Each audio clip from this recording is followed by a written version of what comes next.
thing about banjo players. He lives out in California. He said there's a banjo player out there that's so far out of tune, some of the other banjo players started to notice. This is old-time music, so it has a negative entertainment quality to it. Don't expect much.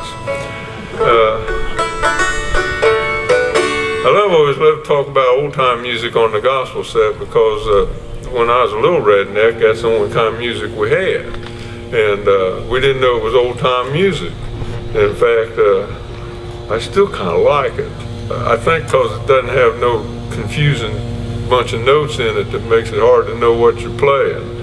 And but this is a true thing that always happened down in the slums of Appalachia back when I was a little kid. And didn't apply really in my family because my father was in the military, and so we went around to different bases because he'd been a paratrooper and then he was a training sergeant, and but we'd always go back to the farm down in Virginia, and a lot of people was leaving to get up on what they called the Trail of the Bloney Rinds, Route 23, and they'd go as far as Ohio, or some of them would get as far as Michigan.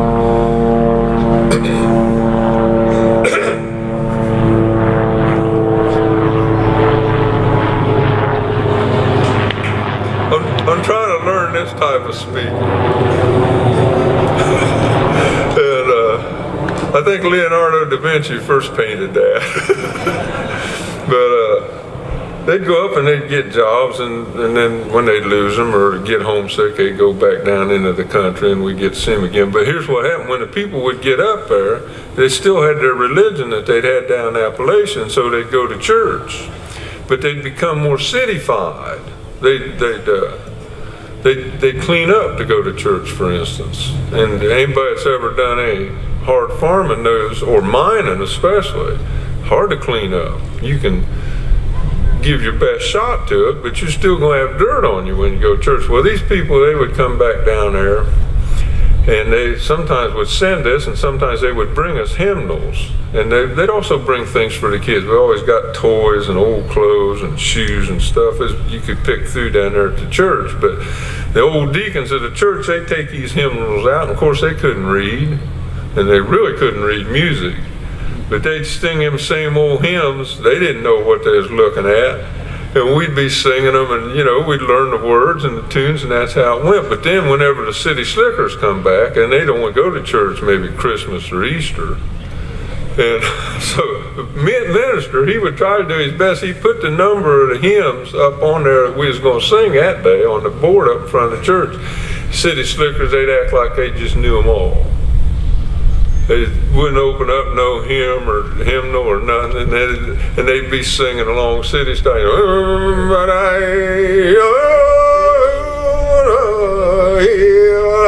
The Lord. And the thing that always got me was they were really tough on evermore, because there's a lot of hymns, you go forevermore, and but they had this existential word in these hymnals.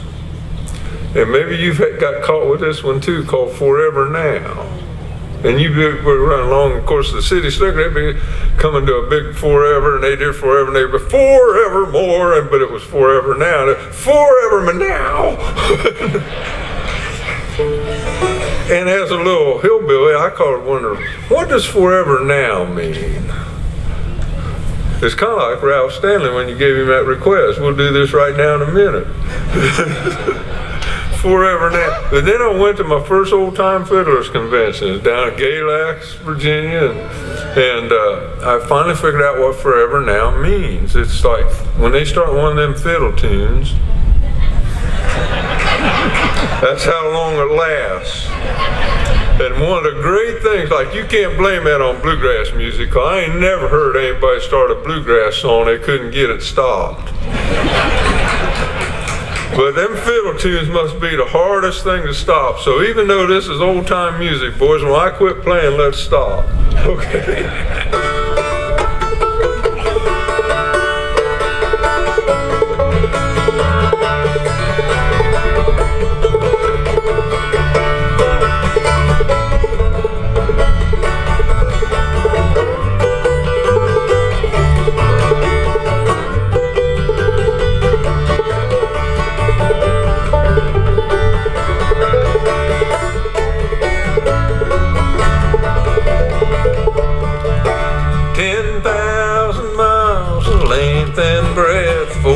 square cities stand.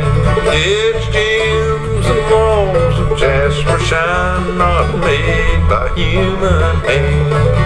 100 miles of gates are wide at the entrance there, with 50 miles of elbow room on either side to spare.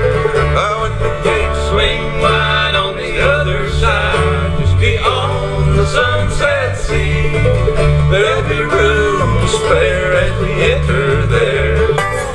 Room for you and room for me. Oh, for the gates are wide on the other side. Fair as flowers bloom on the right hand, on the left hand, 50 miles of elbow room.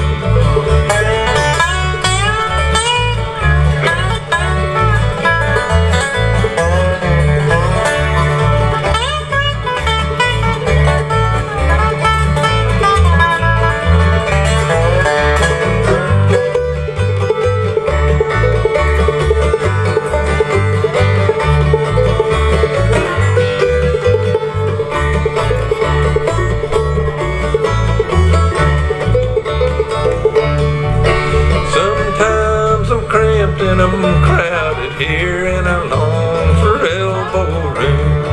I strive to gain some altitude where the fairest flowers bloom.